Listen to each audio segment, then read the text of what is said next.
avec Stéphanie. Et on a des invités de la France. Le pasteur Jean, bonjour pasteur Jean. Et votre épouse Françoise. Françoise. Bienvenue à Jérusalem. Merci. Bienvenue, on est très heureux, je ne suis pas seule aujourd'hui, on est très heureux de vous recevoir ici, sur le plateau de Tibienne, c'est une grâce de vous avoir. Qu'est-ce que ça vous fait, vous, de venir et de revenir en Israël? C'est une terre que j'aime beaucoup. D'où te vient l'attachement à cette terre? En croyant en Dieu. Amen. Amen. Il est fidèle à ses promesses? Oui. Est-ce que tu as vu la gloire de Dieu durant ce voyage? Oui. De quelle manière? D'une manière particulière. Est-ce que tu peux nous donner un exemple? Quand je suis allée à Capernaum, et quand on a commencé à prier, je me rendais compte que c'était la ville où Jésus avait fait beaucoup de miracles. Et là, vraiment, il m'a rempli de sa présence. Amen. J'ai vu comme une gloire. Je regardais les frères et sœurs quand ils priaient. Et quand je voyais ça, je disais, Seigneur, c'est une grâce que tu me fais. Amen. Et j'aime beaucoup le peuple d'Israël. Et toi, Jean, est-ce que tu as une expérience particulière que tu as vécue durant ce voyage? Des expériences particulières, il y en a plusieurs. Mais je vais, Une. Je veux en dire une parce qu'on a tellement reçu cette année. Ça fait plusieurs fois que je viens à Jérusalem et puis tous les ans, j'ai envie de revenir. Mais dans le bus, on a eu une visite particulière de Jésus. Il nous a déversé, il a déversé son amour sur nous. Amen. Dans le bus. Et puis, je ne sais pas ce qui s'est passé, mais on a commencé tous à pleurer, à louer Dieu. Et c'était quelque chose d'extraordinaire que dans d'autres lieux, des fois, on ne peut pas l'avoir.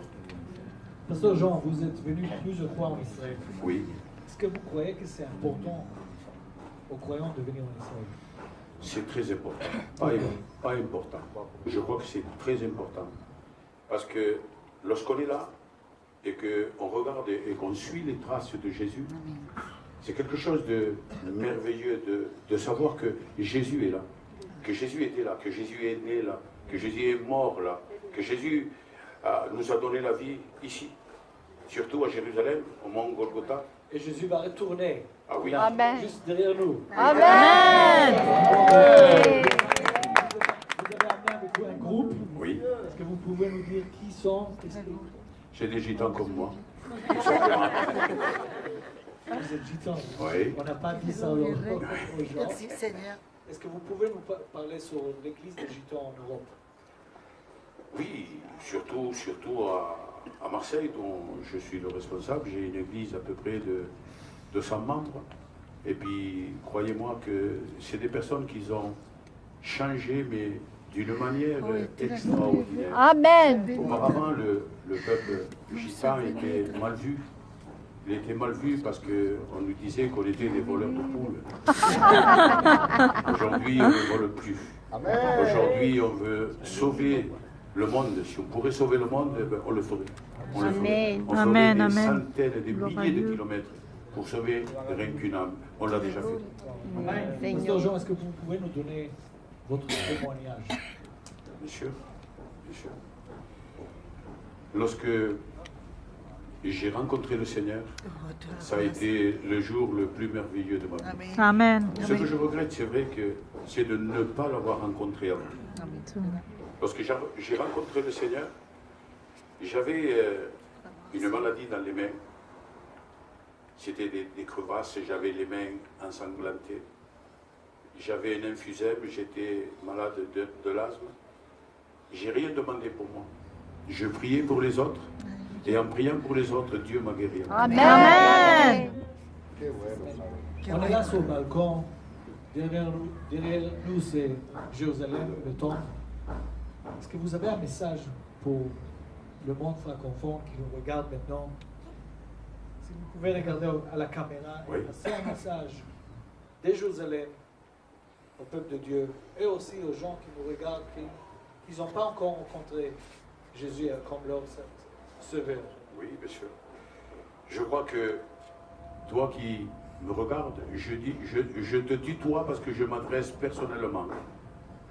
à toi, toi qui nous regardes ce matin, j'aimerais que tu fasses une expérience personnelle avec Dieu. Il est vrai que nous sommes ici à Jérusalem, et c'est une ville que je crois que le monde peut envier. D'ailleurs, toutes les nations de la terre ont voulu envahir Jérusalem. Mais Jérusalem appartient au peuple de Dieu. Amen. Et écoutez-moi bien, toi qui me regardes, viens au pied de la croix, viens à Mont Golgotha. Parce que c'est là où tu rencontreras et tu seras purifié de tes péchés. Parce que uniquement le sang du Christ peut te purifier.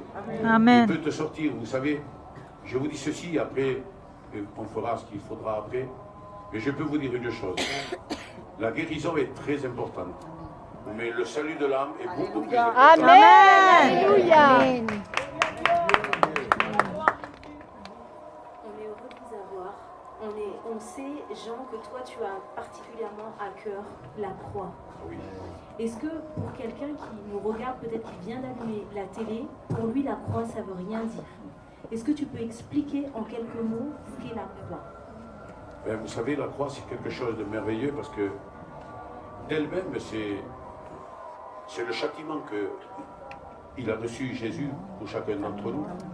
Et dans le livre des Corinthiens, chapitre 1er, versets 17 et 18, il nous parle que la parole de la croix est une folie pour ceux qui périssent. Mais pour nous, les croyants que nous sommes sauvés, c'est une puissance de Dieu. Amen. C'est une puissance qui émane de la croix. J'ai envie que celui qui me regarde puisse faire l'expérience. Ce que Jésus a enduré à la croix, ça a été pour toi, mon frère. Amen. Ces souffrances de la croix, ça a été pour toi. Amen. Amen. Ce sang déversé à la croix, ça a été pour toi.